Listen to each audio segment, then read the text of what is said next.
dengan segenap hatiku, dengan segenap jiwaku.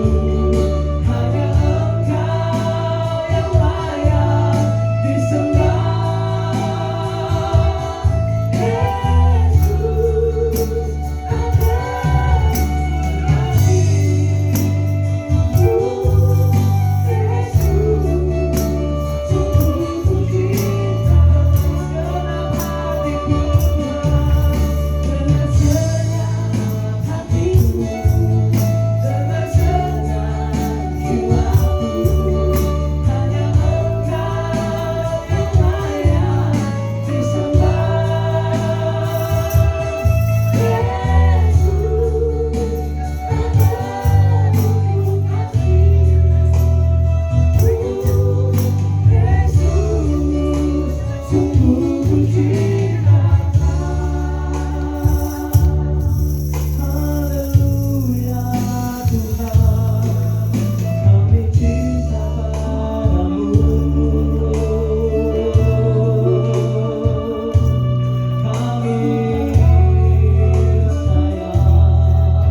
Terima kasih Tuhan Yesus.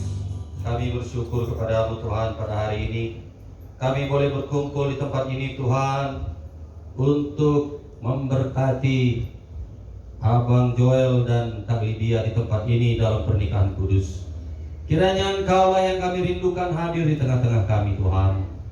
Bapa, tidak ada gunanya Tuhan tanpa Engkau hadir di tengah-tengah kami. Biarlah Tuhan Yesuslah yang kami rindukan hadir di tengah-tengah kami pada hari ini, memberkati kedua mempelai pada hari ini. Engkau juga memberkati keluarganya semuanya dan semua undangan dan saudara-saudara seiman di tempat ini. Terima kasih Tuhan. Di dalam nama Yesus kami bersyukur kepadamu. Di dalam nama Yesus kami berdoa. Amin. Puji Tuhan. Silakan duduk.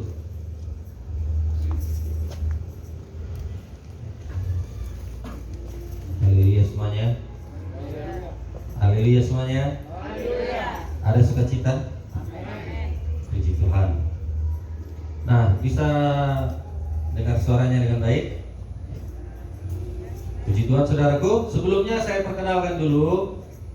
Siapa tahu ada keluarga yang belum kenal. Saya perkenalkan diri saya.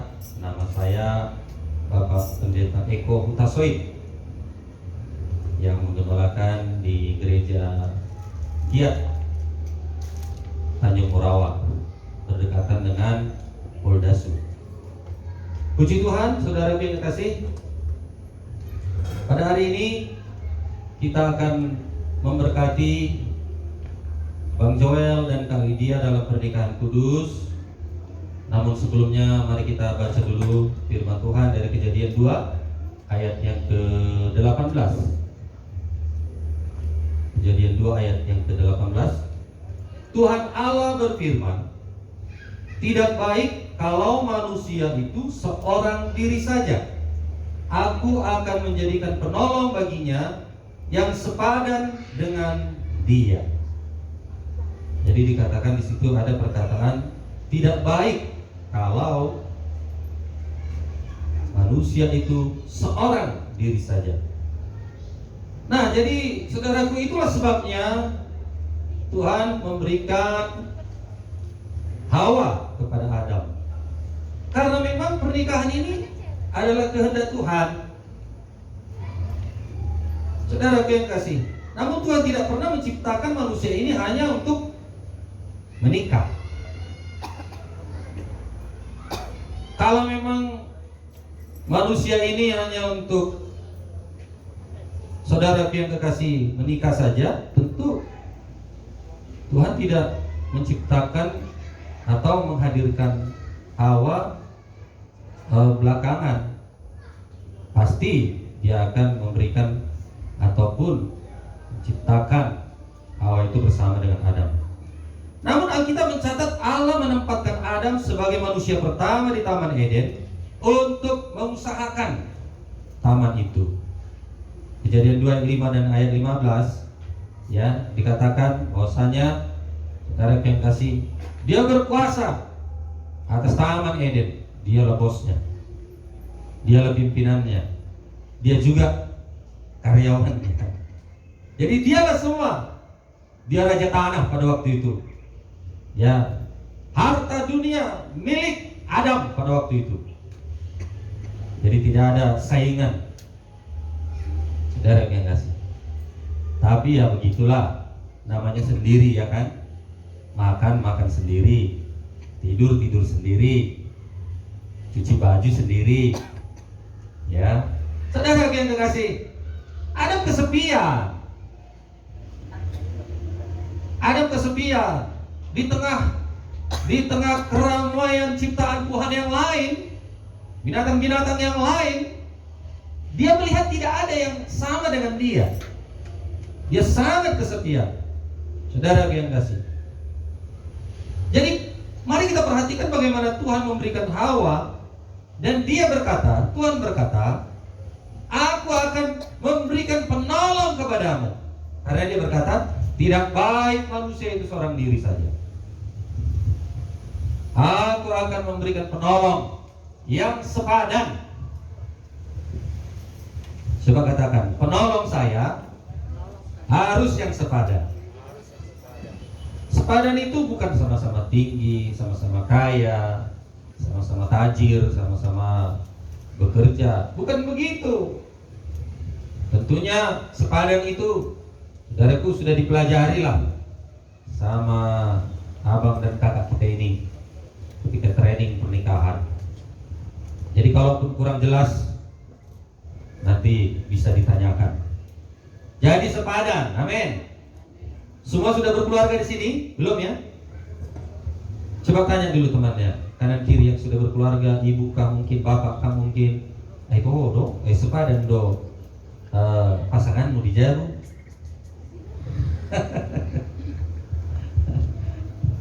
Nah, saudara yang dikasih, ya untuk mencari yang sepadan ini, biarlah benar-benar kita datang kepada Tuhan. Kalau kita nggak datang sama Tuhan, nggak akan datang pasangan hidup yang sepadan. Ini yang jomblo-jomblo, saudaraku, ingatlah ini. Amin. Nah, dikatakan Tuhan memberikan penolong, bukan pendamping. Bukan pula perongrong ya. Penolong, bukan perongrong. Gimana? Pasangan di rumah perongrong, menguasai. Nah, saya percaya saudaraku, semua keluarga kita keluarga yang baik. Haleluya. Nah, saudaraku, supaya Adam dan Hawa ini bisa mengerjakan tugas yang Tuhan percayakan kepada mereka, Tuhan berkata, ya, berkuasalah atas dunia ini, atas ikan-ikan di laut, burung-burung di udara, dan atas segala binatang, semuanya, supaya kita menjadi orang yang berkuasa. Haleluya. Nah, jadi saudara yang kasih, dalam kesendirian Adam ini, sebelum Hawa datang, dia kesepian. Dia lihat tidak ada yang cocok dengan dia, tidak ada yang wajahnya mirip dengan dia. Adapun saudaraku, si amang atau orang hutan seperti nggak cocok juga. Berarti bukan ini eh, genku. Mungkin begitulah kira-kira Adam ini, saudara yang kasih. Nah, jadi saudaraku, ketika Adam melihat tidak ada yang sama dengan dia, ya, dia lihat singa dan cocok. Ya, dia lihat saudara yang kasih gajah, nggak cocok sama dia. Nah, jadi saudaraku, puji Tuhan, Tuhan sangat mengasihi Adam ini sehingga dia memberikan Hawa kepadanya. Saudara yang kasih, dia menunjukkan kasihnya, perhatiannya, dan dia memberikan kebutuhan apa yang Adam perlukan. Paling tidak kebutuhan yang Adam perlukan, yaitu pasangan hidup. Haleluya. Haleluya. Pasangan yang bisa berbagi, pasangan yang bisa saling fellowship, pasangan yang saling bertukar pikiran, saudaraku. Itulah gunanya Tuhan memberikan Hawa kepada Adam, supaya dia tidak kesepian, supaya dia bisa mengerjakan tugas yang diberikan Tuhan.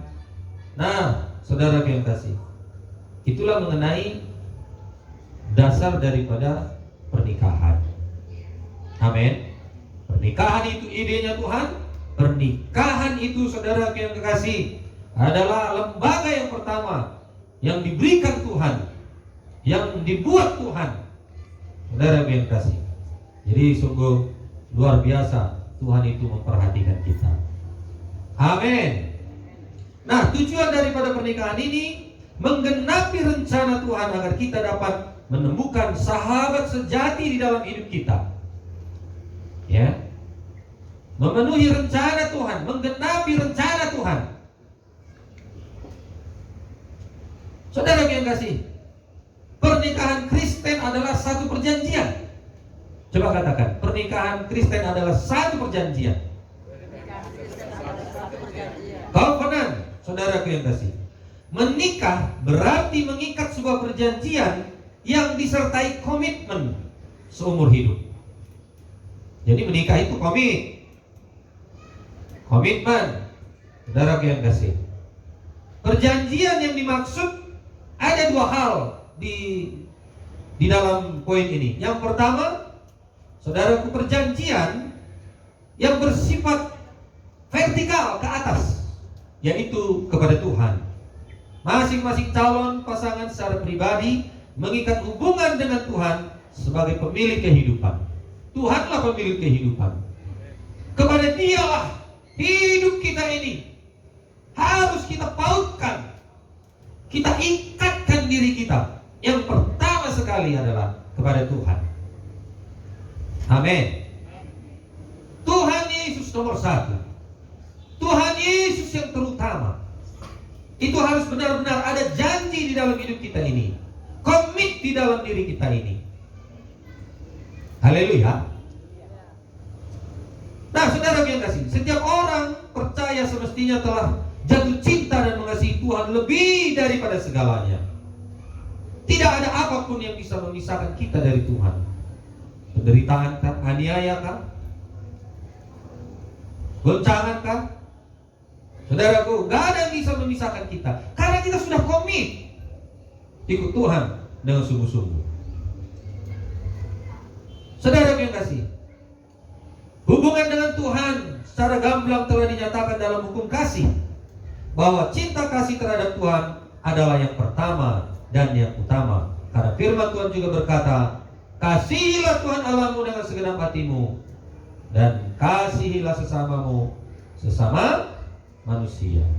Tertulis dalam Matius 22:37, jawab Yesus kepadanya, kasihilah Tuhan Allahmu dengan segenap hatimu dan segenap jiwamu dan dengan segenap akal budimu. Itulah hukum yang terutama dan yang pertama. Dan hukum yang kedua yang sama dengan itu ialah, kasihilah sesamamu manusia seperti dirimu sendiri. Amin. Coba katakan, saya mengasihi Tuhan. Semua mengasihi Tuhan di sini? Puji Tuhan. Itulah yang pertama. Yang kedua, perjanjian yang bersifat horizontal adalah suatu keputusan di mana seorang pria berjanji kepada seorang wanita, atau di mana keduanya saling berjanji untuk hidup bersama. Seperti pernikahan ini, Bang Joel dan Kak Lydia berjanji bersama, komitmen bersama. Saudara yang kasih, orang yang memiliki perjanjian atau covenant tidak akan dipengaruhi oleh situasi atau kondisi apapun. Kondisi apapun tidak bisa memisahkan kita dari kasih Tuhan. Kondisi apapun tidak bisa mencerai-beraikan keluarga kita. Tidak ada amin. Amin. Yang kemarin itu kamu sedih. Dah ada. PT makto kita. 2 jomblo jadi tahun. Saudara yang kasih, ya, tidak ada yang bisa memisahkan kita. Kondisi apapun, suka, duka, menderita, senang, sedih, apapun yang kita alami, kalau kita sudah komit, punya perjanjian, ya, perjanjian antara wanita dengan laki-laki dalam pernikahan ini, biarlah benar-benar perjanjian itu ditanamkan, komit itu ditanamkan, dan tidak ada perpisahan kecuali kematian. Amin. Haleluya. Orang yang komit tidak pudar cintanya. Mana aminnya? Saya ulangi. Orang yang komitmen tidak pudar cintanya. Orang yang komitmen tidak layu cintanya. Orang yang komitmen tidak lekang oleh waktu. Haleluya. Tidak lari dari masalah, tidak lari dari persoalan, dihadapi bersama. Amin. Yang kedua, saudara yang kasih, pernikahan Kristen itu 2 menjadi 1. Wah, ini dia yang luar biasanya. 2 menjadi 1. Markus 10 ayat 7-8. Sebab itu laki-laki akan meninggalkan ayahnya dan ibunya dan bersatu dengan istrinya, sehingga keduanya itu menjadi satu daging. Demikianlah mereka bukan lagi 2, melainkan 1. Matematika mana? Rumus mana yang menyatakan 1 ditambah 1 sama dengan 1? Ada? Ada?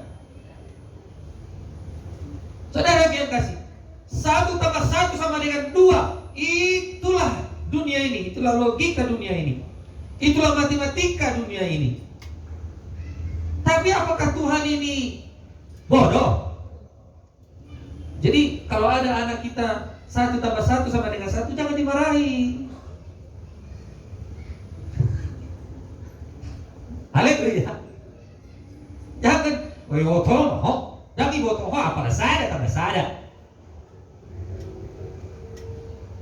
Doakan dia, nakku, secara firman Tuhan memang betul lah yang kau buat ini. 1 tambah 1 sama dengan 1. Tapi kalau di dunia ini 1 tambah 1 sama dengan 2. Apa maksudnya saudaraku? 1 ditambah 1 sama dengan 1. Berarti apa yang tidak bisa dikerjakan oleh manusia, Tuhan sanggup mengerjakannya. Amen. Artinya di dalam rumah tangga ada mujizat Tuhan. Amen. Bilang sama temannya, di dalam rumah tangga ada mujizat Tuhan. Amin. Di dalam pernikahan, di dalam komit bersahati untuk membina rumah tangga, saudara yang kekasih, ada mujizat Tuhan, laluilah. Sekalipun itu pahit, laluilah, karena di situ ada mujizat Tuhan. Sekalipun yang kita lalui penderitaan, laluilah, karena di situ pasti akan terjadi mujizat Tuhan. Amin. Yang mustahil menjadi tidak mustahil. Itulah mujizat di dalam pernikahan. Oleh karena itu, jangan takut menikah. Bagi yang jomblo, Amin. Haleluya. Nah, saudara yang kasih, dua pikiran menjadi sepikir. Pernyataan bersama, dua emosi yang diberikan Tuhan bersatu. Tujuannya adalah kesatuan yang sempurna, keintiman, dan saling berbagi perasaan yang terdalam masing-masing pasangan. Biarlah suami istri menyadari, saudaraku, bahwa Tuhan telah menyatukan suami istri dan tidak akan melakukan hal yang bodoh, yaitu perpisahan atau perceraian. Coba katakan, hal yang bodoh adalah perceraian. Amin. Tidak boleh bercerai. Sekali lagi, tidak boleh bercerai. Amin, saudaraku. Haleluya. Karena ada mujizat. Kalau nggak ada mujizat, ya iyalah. Nah, saudara yang kasih, ketika sudah dipersatukan, maka dua menjadi satu. Artinya satu daging, berarti satu perasaan, satu pikiran, satu tujuan, satu kerinduan, satu visi. Karena Tuhan juga berkata, di mana ada kesatuan, ke sana Tuhan mencurahkan berkat. Itu sebabnya kalau rumah tangga kita mau baik, bukan hanya materi, tapi rohani juga baik, damai, sukacita. Ada juga banyak materinya, tapi nggak ada damainya kan? Jadi harus bersatu, bersehati. Amin. Kata bersatu atau mempersatukan dalam bahasa Yunani itu artinya menyemen, menempel. Bisa juga diartikan mengelas. Nyatu dia. Bukan dibaut. Kalau dibaut masih bisa dibuka. Tapi kalau sudah dilas, nggak bisa dibuka. Bisa dibuka kalau dengan cara merusak. Saudara yang kasih, keluarga hanya bisa berpisah atau cerai karena memang udah rusak. Sebenarnya sudah disatukan itu, nggak bisa berpisah. Haleluya. Siapa merusaknya? Sama-sama, kedua-duanya yang merusaknya. Jangan katakan Tuhan yang merusak. Tuhan itu bahasa jolma songonon dilihat laut. Enggak. Amin, saudaraku. Itu permanen. Bagaimana perkawinan saudara selama 1 tahun ini? Tanya dulu, macam mana perkawinanmu saudaraku setahun ini? Atau mungkin sudah lebih setahun ya. Tanya dulu yang sudah 3 tahun. Macam mana perkawinanmu selama 3 tahun ini? Atau ada lagi yang lebih lama lagi, 5 tahun. Tanya dulu, macam mana perkawinanmu selama 5 tahun ini? Atau lebih lama lagi, sudah menikah 15 tahun, 20 tahun. Perkawinan perak berapa tahun? 25 tahun. Bagaimana? Banyak kan? Gudang dan bui mengalusi, Pak. Haleluya. Oke lah, umur setahun pernikahan, kemana-mana masih gandengan ya, masih indah semuanya. Betul ya? Pernah mengalami kan? Setahun pernikahan masih gandengan kan? Masih senang, kemana-mana senang. Umur 3 tahun sudah ada anak, saudaraku. Sudah mulai berkurang. Istri pun sudah mulai gendut, tak terawat lagi.